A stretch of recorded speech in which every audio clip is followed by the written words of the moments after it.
Hi, welcome back to PC Builder. I'm Jason. In June of 2023, that's right now, you can build a gaming PC for as little as $500. No gimmicks, just amazing gaming performance for $500. Today, we're going to go through three builds: a $500 amazing gaming PC for entry-level gamers, a $800 1440p high FPS gaming build, and a $1,500 240Hz 1440p gaming build or high FPS 4K gaming build that you can put together right now. We'll also include amazing gaming monitors at 1080p, 1440p, and 4K on sale right now to pair with our gaming PCs. Remember, if you get value out of the video, give it a like as it makes a huge difference to the channel, and of course subscribe and click that bell icon, that way you get notified when we release cool content. With that, let's jump into it. Before that, this video is sponsored by VIP SCD Key. Say goodbye to crazy expensive Windows 10 licenses and that terrible Activate Windows 10 watermark. Right now, use the links in the video description, head over to VIP SCD Key, and get a Windows 10 Home or Pro OEM license for a great price. Pick your product license,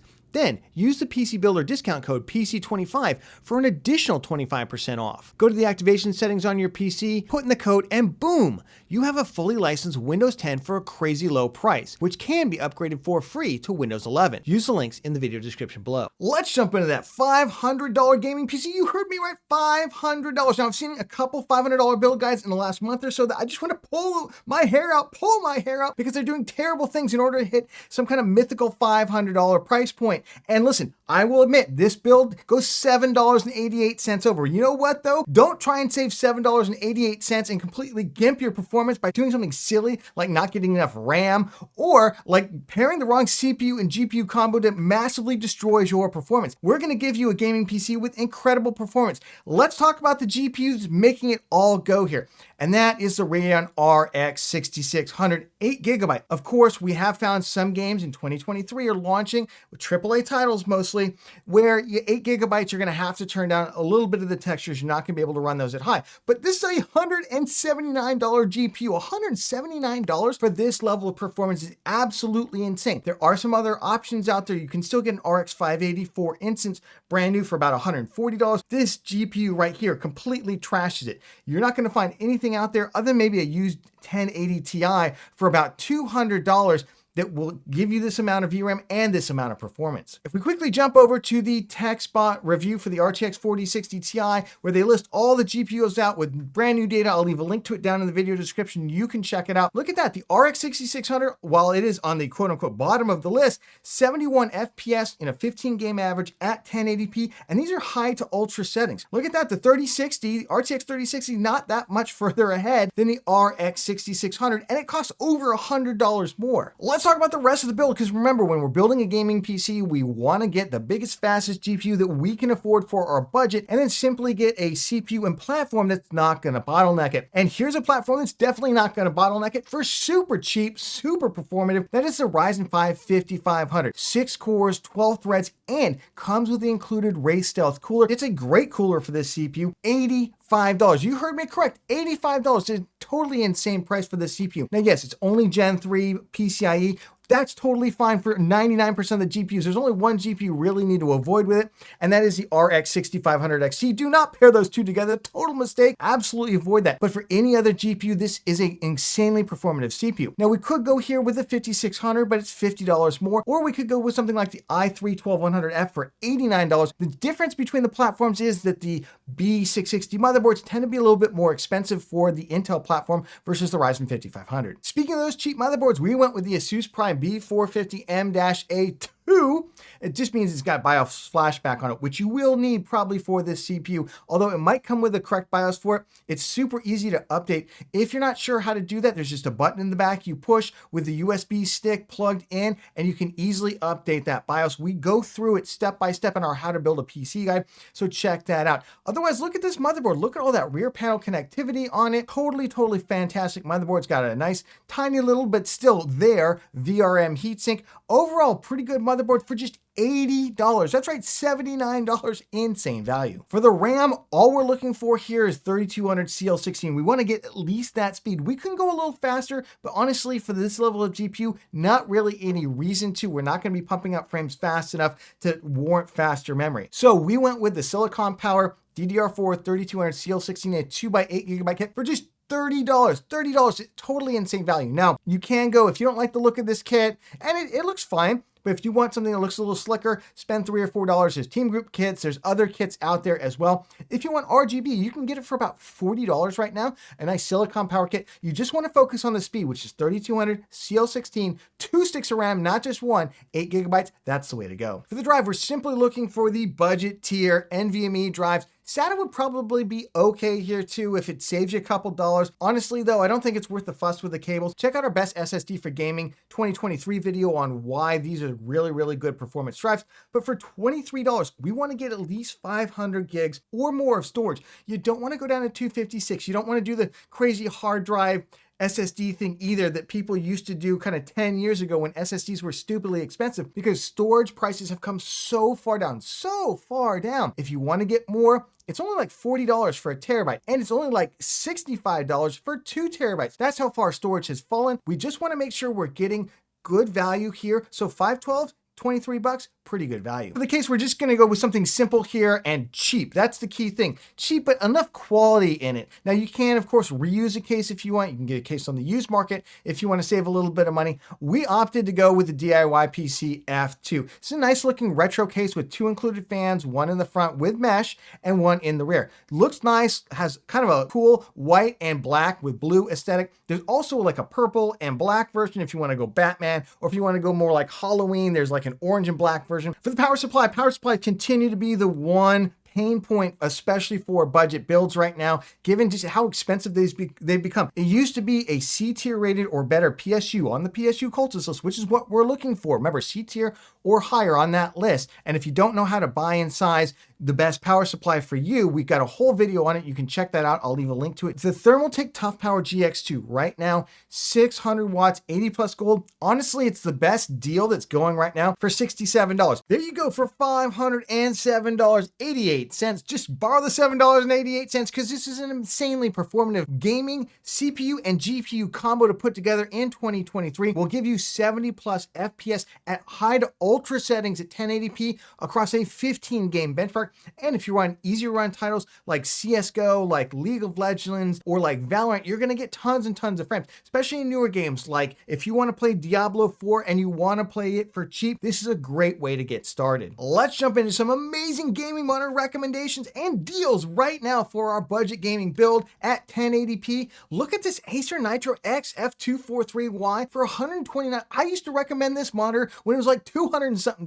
This is a fantastic 1080p gaming monitor, 165 hertz IPS panel, really low latency on it, $129. I don't know how you can pass this one up. If you're looking for something more like 240 hertz refresh rate, fear not, you can get the Acer Nitro XZ270. Now this is a curved VA panel. It's not a IPS panel. 240 hertz refresh rate. Overall, just amazing monitor. It's got HDMI 2.0 instead of just 1.4. This would also be okay for consoles, though you don't need to get super high refresh rate for console, but for our budget gaming PC, especially if you're gonna play games like CSGO, something where you're gonna pump tons and tons and tons of frames. Valorant would be another great title. Overwatch 2 would be another great title where you certainly get the refresh rate out of this monitor for that GPU at $189. Let's jump into that $800 high FPS 1440p gaming PC build. I can't believe we're building for just $800. In fact, we finished at $789. This level of performance for this cost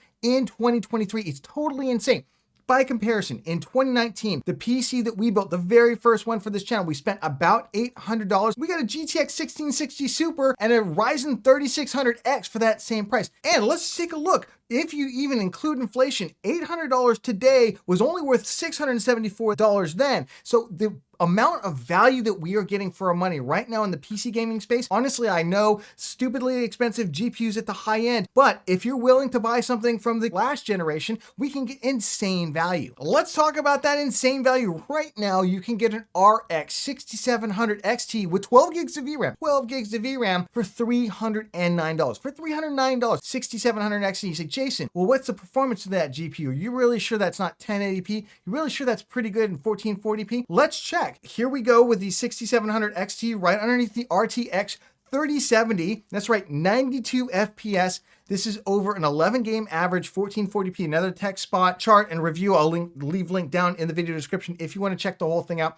You can see how it performs in individual games. Now you can also find the 6750 XT for about 20-30 bucks more. It's only like 5% more performance, so don't overspend for it. Grab the 6700 XT unless it's pretty close in price, and go ahead and get the other one. But it beats the 3060 Ti, and it's got 12 gigs of VRAM, where all these other NVIDIA competitors, except for the 3060 all the way down there at the bottom, everything else on this chart up to the 3070 Ti only has 8 gigs of VRAM. So look at the insane value, 92 FPS, 1440p, high settings. This is 11 game average. So some games like CSGO or Valorant or Overwatch 2, you're gonna get tons and tons of frames. We're gonna pair that amazingly performative price to performance GPU with the same kind of CPU, amazing price to performance in the Ryzen 5 5600. 6 cores, 12 threads, $130. Are you kidding me? Insane value. Now you might say, Jason, why not just stay with the i3 1200F or the 5500? Because we get about 10% more performance at this GPU level by bumping up to something like the 5600.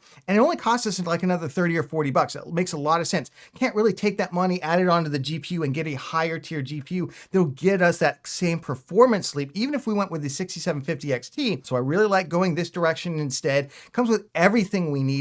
And I'm sitting next to a PC where we're actually video capturing and doing all this on a Ryzen 5 5600. Amazing, amazing system. For the cooler, the 5600 does come with a close included box cooler. We could absolutely use it.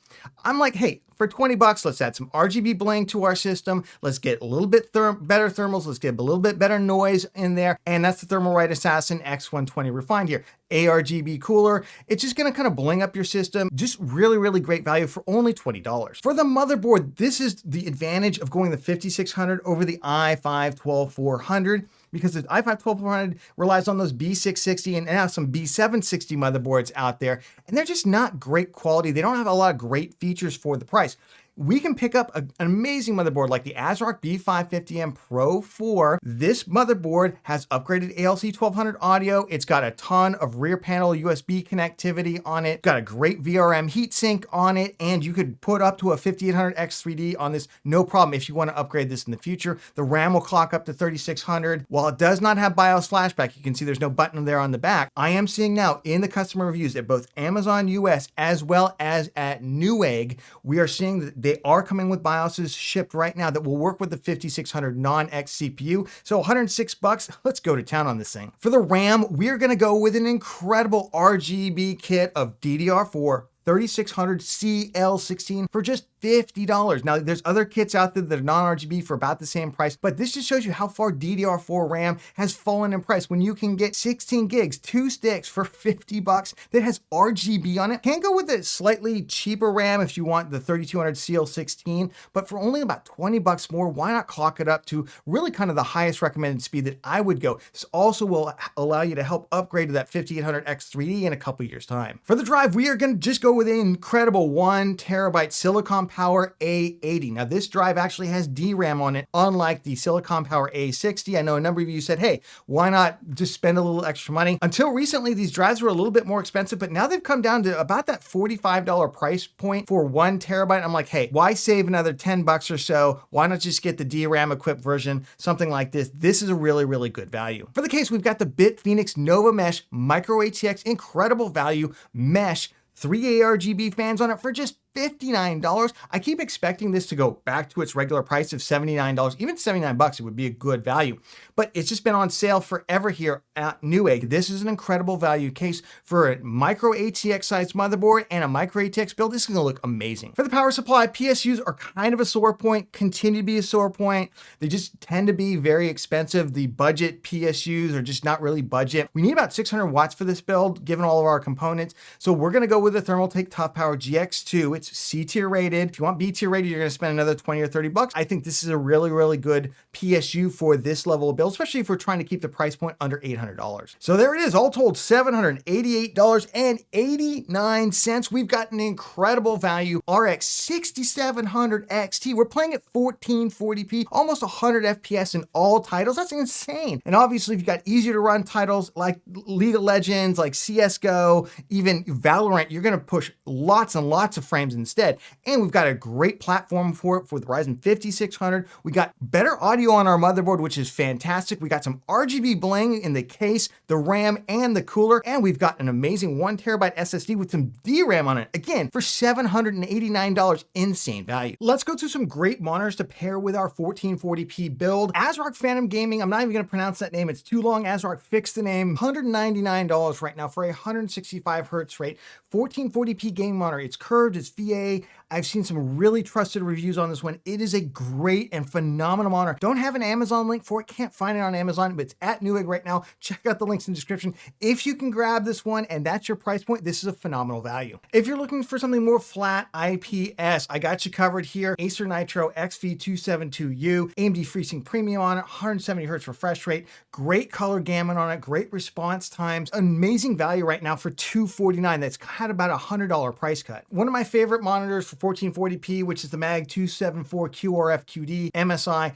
If you want a high quality, especially if you're gonna play more like single player, 165 hertz refresh rate, you can do just about anything you want on it. If you don't mind spending $349 on a 1440p gaming monitor, this is gonna go far for you, and it's got incredible visuals. Let's jump into our $1,500 1440p 240 hertz build, or you could also do this at 4K, anywhere from 144 up to 160 hertz refresh rate monitors. And let me tell you, you're gonna get future upgradability with this platform. I've also gone with an all-white theme on this and an RGB theme. If you don't want that, if you would like black components instead, you can get all these components in black. In fact, I think it's like $5 cheaper. We finished out at $1,500.41. Let's jump into the GPU. What did I go with? I decided to go with the Sapphire Pulse Radeon RX 7900 XT with 20 gigs of VRAM. 20 gigs of VRAM. You're not gonna have to worry about this card in its useful lifetime. That's way more than PlayStation, way more than the Xbox Series X. It's just never gonna run out of VRAM, even if you do super ray tracing, whatever you wanna do. I love this card. It's $700. Right now it's $780. You can get it for as low as $760. I decided to go with the Sapphire Pulse one here. Sapphire makes great cards, really good aftermarket coolers. The NVIDIA alternative here is the RTX 4070 Ti. Good card. My problem with it is 12 gigs of VRAM. I'm hoping at some point NVIDIA comes out with a 16 or 20 gig or whatever more VRAM version of the 4070 Ti at about the same price in order to be competitive. Because right now 4070 Ti 12 gig, just feels like it's not future-proofed, and how long is that GPU really gonna last? In terms of performance, you can see here the 7900 XT. This is a Tom's Hardware review of the RTX 4070, so this is relatively recent data. All the way at the top there. Now these are harder to run single player titles. I went through their individual test suite. This is a 9-game average at 4K. At 4K, 75 average FPS. 4070 Ti, not bad, 69 FPS. And then at 1440p, 128 average FPS for the 7900 XT and 121 for the 4070 Ti. Again, tougher to run titles. If we take a look at a competitive shooter title where you're gonna get way more FPS, let's look at Call of Duty Modern Warfare 2. This is eTechnics. Again, I'll link all these reviews down in the video description. You can go through each individual game and decide if this is the right GPU for you. But the 7900 XTX completely crushes the 4080, a $1,200 graphics card. Oh my goodness. If you want to play this game at high settings and get the most for your money, and this is your jam, then you got to get a Radeon GPU. They just crush the poor NVIDIA GPUs at 4K. Now these are ultra settings, by the way. Most players tend to play this more at like the balance settings or even lower. So you're gonna push way more FPS in this. This is just showing what you can do even at the ultra settings right here. 102 average FPS, totally insane. Of course, with an incredibly powerful GPU, we need an incredibly powerful CPU that's not gonna bottleneck it. And we don't wanna spend too much on the CPU because remember, we can always reinvest that money into the GPU, get a bigger, faster GPU. So we're gonna go with a Ryzen 7600, 6 cores, 12 threads for $220. Hello, great value right now. Now it comes with an included box cooler. We'll talk about the coolers in a moment. Now we did a 7600 build guide recently on the channel. We go through all the motherboards, cooling, everything you need to know, RAM speed, and I'll leave a link to it down in the video description for a deeper dive. But the reason we're gonna go 7600 here, not 7700, is we don't really see any performance difference between the 7600 and 7700 at this GPU level. And again, take that money, spend it on your GPU instead. This is a highly performative CPU, outperforms even the Ryzen 5800X 3D for the price. Absolutely amazing. For the cooler, we don't need much, but we're gonna get rid of the stock cooler. Again, I went with a white RGB theme. You can get this in black RGB if you want instead, or you can just get in black with non-RGB. $29 for the deep cool AG400 white version of it, ARGB cooler. These are really performative coolers by Deepcool. Deepcool's done a great job on them, and for $29, you really can't go wrong. For motherboards, we went through all the motherboard choices in our 7600 build guide, basically between $125 and $140, $50 or maybe $160. You do have a lot of options. They do not have upgraded audio. They just have the entry-level ALC 897 codecs on them. But if you want upgraded audio, that's so expensive. I'd just say get the budget motherboards, get an external DAC instead, and something like the ASRock B650M Pro RS Wi-Fi. Again, I picked this board just because of the kind of cool white-ish aesthetic to it. It has Wi-Fi on it for $150, but you can get the boards as low as $125 for like the HTV or one of the Gigabyte boards as well. For the RAM, remember, you don't need stupidly fast RAM, and some of the B650 motherboards have had trouble with 6,000 speed RAM. So I'm telling everybody, get 5600 speed and then just tighten up the timings if you want the RAM to be faster overall. So we've got 5600 CL32 RAM here, and this is a white RGB kit for $95. Now the all white kits and the RGB kits, they're still rolling out for DDR5, so they're a little bit more expensive. You can get this kit without the RGB, without the color selection for about $80 instead. So we're spending an extra 15 bucks. And if you want, you can take this all the way up to like 5600 CL28. That would be super fast RAM. You can find those kits for more like $110 if you want to spend the extra 20 bucks or so. In this case, I wanted the white RGB, so we went with this. For the drive, just another fast 1 terabyte drive. We can certainly go with 2 terabytes here if you want for another like $40 or so. We went with the Team Group MP34. This also has DRAM on it, also PCIe Gen 3. Really, really good value budget drive with some DRAM on it. For the case, I really like the Antec NX410. It looks nice. I love the handle on the side. I love that. I absolutely love not having to remove screws in order to open up the case. Now, somebody like me who switches GPUs out, maybe that's a feature, maybe not for you. But either way, it looks slick. It's all white. It's RGB. You can actually get the black version for like $5 cheaper, for like $74. But $79 for this case, look at that much airflow on this thing. Absolutely incredible. For the power supply, we went with the Corsair RM750E. $99 right now. It's A tier rated on the PSU cultist list. We only need about 750 watts for the system because the 7600 is so power efficient. It is so power efficient. This gets us by. If you want, go with a little bit more wattage. If you want to possibly be able to upgrade in the future to something kind of super beefy, but the 7900 XT has quite a bit of power draw to it as well. So overall, really, really good system, really, really good value. So all told, for $1,500, you are getting a system that can play all the latest titles, super high FPS at 1440p, high FPS at 4K. Pick your poison on that one. It's going to look amazing with the white RGB aesthetic to it. And we got you a GPU, 20 gigs of VRAM. You're never going to have to worry about that thing becoming obsolete in the useful life of this GPU. What a relief. And we got future upgradability in the AM5 platform. Let's punch through a couple of great monitors for our $1,500 build. 1440p, 240 Hz is tough right now. Everything needs to be sold out. I'm going back to the Samsung G7. Still incredible gaming monitor all these years later, and $499, pretty good price. Had been replaced by the Samsung G6. That thing is sold out right now. It's the same panel, so why not go with this one instead? Great value right now on the Alienware OLED 1440p ultra wide monitor, down to $999 for this thing. If you want incredible HDR, incredibly immersive gameplay, and you've got this kind of money to spend, this is the one I would grab, given that you can't get your hands on that new Asus Swift monitor. In the 4K space, listen, at the entry level, it's not even entry level, the mid-range really of 4K, 144 Hz or faster monitors, Acer Predator XB283K, $489, beats the Gigabyte M28U, beats all the other entry-level ones, is basically roughly the same in terms of performance and crushes it in terms of price. Grab this one instead. I actually like the look of this one as well. And then we've got our OLED contenders for 4K, starting with the Aorus FO48U. We'll probably see some new contenders come kind of later in the year, but right now, this is the same panel as the LG C1 OLED that I used to game